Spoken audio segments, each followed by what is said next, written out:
नमस्कार, मैं ललित प्रजापति और अजित पवार को लेकर हम चर्चा करेंगे। बुधवार को जो हादसा हुआ उसमें उनकी असामयिक उनका निधन हो गया। उनके अलावा 4 और लोग भी इसमें थे, पायलट, को पायलट और एक क्रू। इन सभी के नाम भी आप जानते हैं। सुमित कपूर हो गई, पिंकी माले हो गई, शांभवी पाठक जो मध्य प्रदेश के ग्वालियर से ताल्लुक़ रखती थीं। लेकिन उसी दिन एक और बड़ा घटनाक्रम भी वहाँ पर हुआ था। वो ये कि टीम बारामती पहुँची हुई थी। कौन सी टीम पहुँची हुई थी? AAIB की। ये एयरक्राफ्ट एक्सीडेंट इन्वेस्टिगेशन ब्यूरो है, DGCA, जिस DGCA के निर्देश पर ये काम करता है। तो दुर्घटना टीम, विमान दुर्घटना ब्यूरो की ये टीम है, ये वहाँ पर पहुँची थी। ये विमान था लीयरजेट 45 और करीब करीब 16 साल ये विमान पुराना था। 2010 में इसकी खरीद हुई थी। बाद में कुछ शिकायतें भी आई। खैर, पहले ही बता देते हैं। तो टीम वहाँ पर पहुँची थी लीयरजेट 45, उसके मलबे को देखने के लिए, फॉरेंसिक वहाँ से सबूत जुटाने के लिए। तो शुरुआत और वहाँ से ब्लैक बॉक्स को कलेक्ट करने के लिए। ब्लैक बॉक्स क्या है ये आप जानते हैं। ब्लैक बॉक्स बेहद मजबूत धातु का बना होता है और इसमें लगातार जो है फ्लाइट की रिकॉर्डिंग होती है। ब्लैक बॉक्स को इस तरह से प्लेन में या विमान में रखा गया होता है कि उससे हादसे में तो सभी का नुकसान होता है, क्रैश के दौरान तो सभी चीज़ें लगभग ख़त्म हो जाती हैं। लेकिन जो ब्लैक बॉक्स होता है वो इस तरह से लगाया गया होता है कि वो कम से कम जितना नुकसान बाकी चीज़ों को हो रहा है, ब्लैक बॉक्स को कम से कम हो, ताकि उसके रिकॉर्डिंग्स मिल सकें और उसमें जो सारा डाटा कलेक्ट हो रहा है, चाहे वो ATC से मिले सिग्नल हो, पायलट के द्वारा दी गई कमांड हो, कॉकपिट में क्या कुछ हो रहा है उस वक्त पे, अंदर क्या कुछ हो रहा है, इन सभी को वो रिकॉर्ड करता चलता है, ताकि उसके ज़रिए पता चल सके बाद में, विमान हादसे के बाद, कि आखिर हादसे की वजह क्या थी। मोटा मोटी अब तक जो बातें कही जा रही थी कि जो हादसा है वो बारामती में जो लो विजिबिलिटी थी उसकी वजह से, रनवे का एक इशू था उसकी वजह से, और कोहरा मौसम एक बड़ी वजह उसकी बताई जा रही है। ये तमाम बातें निकल कर आई हैं। लेकिन एग्जैक्टली हुआ क्या था? अब ये सारे राज ब्लैक बॉक्स खोलने वाला है। ब्लैक बॉक्स वहाँ से बरामद कर लिया गया था। एक टीम गई थी, उसमें मुंबई के भी कुछ अधिकारी शामिल थे और DGCA हेड ऑफिस की भी उसमें टीम थी, दुर्घटना जांच ब्यूरो की। AAIB के जो महानिदेशक हैं उन्होंने भी व्यक्तिगत तौर पे घटनास्थल का दौरा किया। ये बड़ी बात होती है। वहाँ से फॉरेंसिक एविडेंस जुटाए जाते हैं और सबसे ज़रूरी ब्लैक बॉक्स। अब ये ब्लैक बॉक्स का इतना बेसब्री से इंतज़ार क्यों किया जा रहा है, इसकी रिपोर्ट का क्यों इंतज़ार किया जा रहा है? दरअसल बात ऐसी है कि बहुत सारी तमाम बातें सामने आई हैं। अधिकारियों का एक कहना है कि जांच फिलहाल घटना के समय दृश्यता की स्थिति यानी विजिबिलिटी कितनी थी, उड़ान के दौरान पायलट का जो फैसला था। जैसे आपने एक बात सुनी होगी कि शांभवी जो को पायलट है वो बोलती हैं ओ शिट ओ शिट। ये बात तो सामने आ रही है, लेकिन मेडे कॉल जो इमरजेंसी में है, लास्ट सिग्नल के तौर पर इस्तेमाल किया जाता है, जिसे मेडे कॉल कहते हैं। ये सब शब्द आपने सुने होंगे जब एयर इंडिया का विमान क्रैश हुआ था, तब पायलट ने मेडे कॉल दिया था। लेकिन अभी पायलट की तरफ से कोई मेडे कॉल नहीं था। ये थोड़ा हैरत में डालता है। और शांभवी की जो सिग्नल पहुंचा, ATC के पास जो सिग्नल पहुंचा, उसमें वो शिट बोलती नज़र आ रही हैं, उनकी आवाज़ आ रही है मतलब।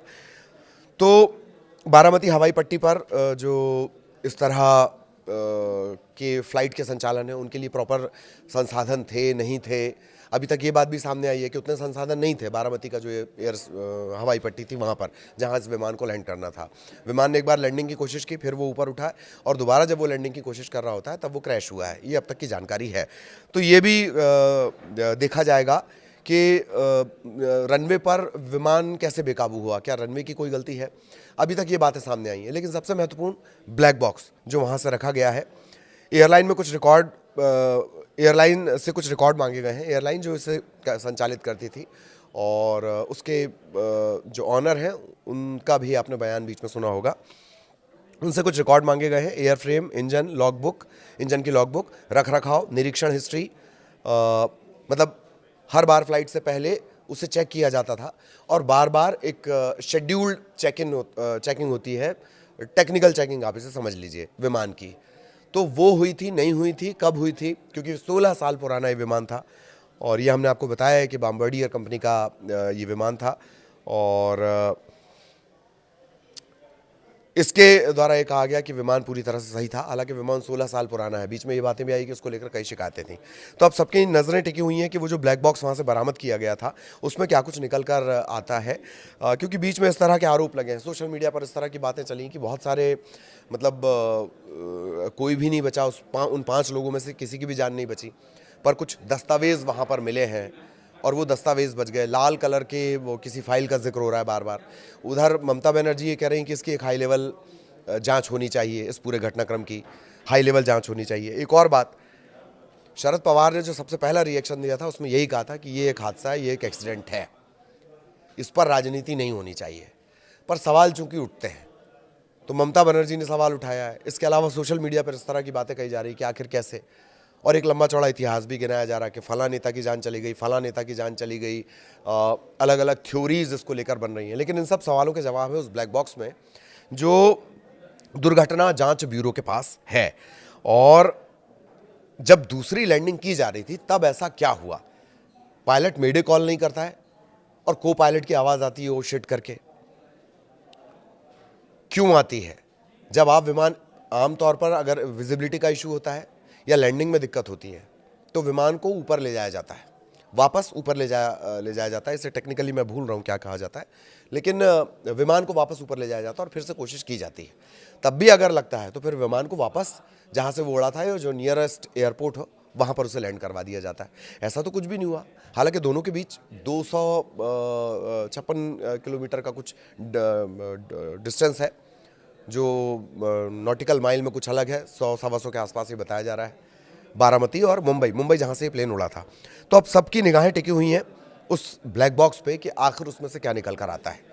ये जो थ्योरीज कही जा रही हैं, सोशल मीडिया पर थ्योरी गढ़ी जा रही हैं, बाकी के राजनेताओं से कॉन्स्पिरेसी से इसे जोड़ा जा रहा है, ममता बनर्जी जिस तरह के सवाल उठा रही हैं, शरद पवार सीधे साफ तौर पर बोल चुके हैं ये विशुद्ध एक्सीडेंट का मामला है, इस पर राजनीति नहीं होनी चाहिए। लेकिन कई सारे सवाल हैं जो मैंने अभी आपको इस बीच चर्चा के दौरान बताए हैं। उन सारे सवालों के जवाब उस ब्लैक बॉक्स में है जो अभी जांच ब्यूरो के पास है, और वो ब्लैक बॉक्स ही ये राज खोलेगा कि आखिर ये हादसा हुआ कैसे। सभी को इसका बेसब्री से इंतजार है।